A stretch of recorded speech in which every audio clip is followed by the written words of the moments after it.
It was reported that Nate Dogg's family is considering selling his rights to his catalog for an amount of somewhere around 4 million. Um, I know you were around when his Death Row album turned into his Breakaway album. What are your thoughts when you hear about them wanting to sell his catalog? And is it his catalog or is it just his publishing or his rights? It's Because got to I be his would imagine if publishing, it's his you know. publishing, It got to be his yeah, he did all publishing. those hooks, so that would be actually worth some money. But what were your thoughts? It got to be publishing.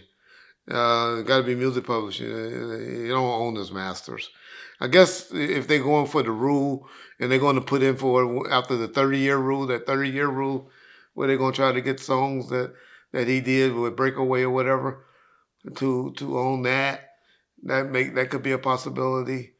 Uh, I don't know if my boy Dave Mystery gave him ownership of that album that he did, that he purchased one disc from us, and then they did their one disc. Because David Mystery, he done moved on to other things. Matter of fact, that's who I did my deal with the relatives with. And I have that master and own that master outright. So he might have got it from Breakaway. But as I last saw, it was a guy named Steve Machette that used to have that stuff out. Shout out to Steve Machette. He was the one that was putting out a lot of the stuff that Breakaway had for my boy Dave Mystery. You know, Reggie, ever since this Diddy story broke and we've been covering it ongoing, it reminds me how important it is to have a good lawyer on your team. An injury could bring you millions and change your life forever, but you have to have the right team on your side. That's why I'm proud to present Morgan & Morgan, America's largest injury law firm. They have over 1,000 attorneys working in all 50 states, so when you're seriously injured, your injury could be worth millions. Morgan & Morgan don't just settle for the lowball offers. They fight for every dollar you deserve if you become their client. They just recently achieved some significant verdicts for their clients. $12 million in Florida, which is 34 times the highest insurance offer, and $26 million in Philadelphia, which was 40 times the highest insurance offer.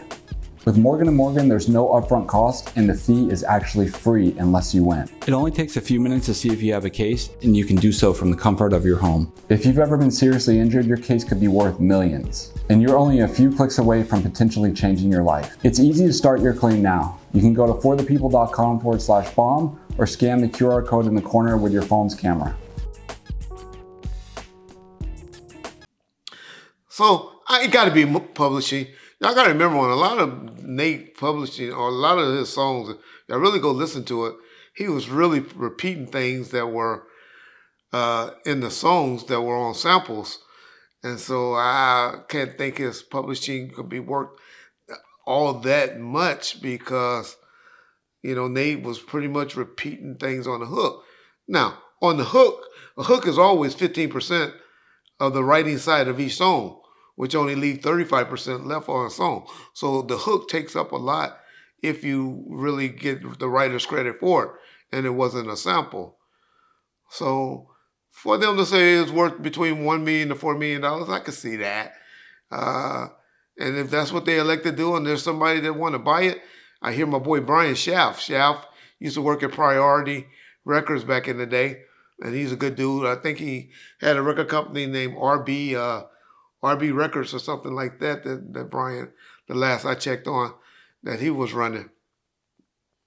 So he would be the perfect person to do it because he's a good dude, well respected in the industry. Had a lot to do with, as I remember, with Master P and him, and he even did some stuff with his own label, and I think BMG later on.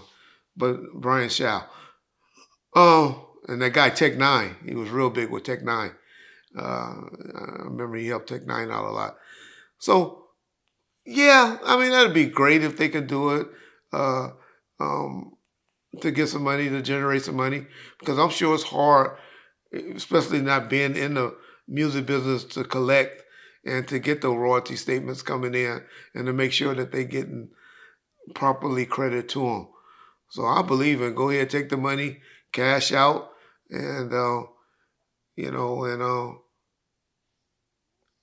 cash out and go and maybe invest in something that because I don't think his family was in the music thing like that. It's just the problem with Nate. I forget if he was married or if he was divorced when all that happened. And then he have all those kids. I think Nate had at least 3 or 4 kids. And so who's actually the estate? I hope they got all of that in place before they go and make a sale.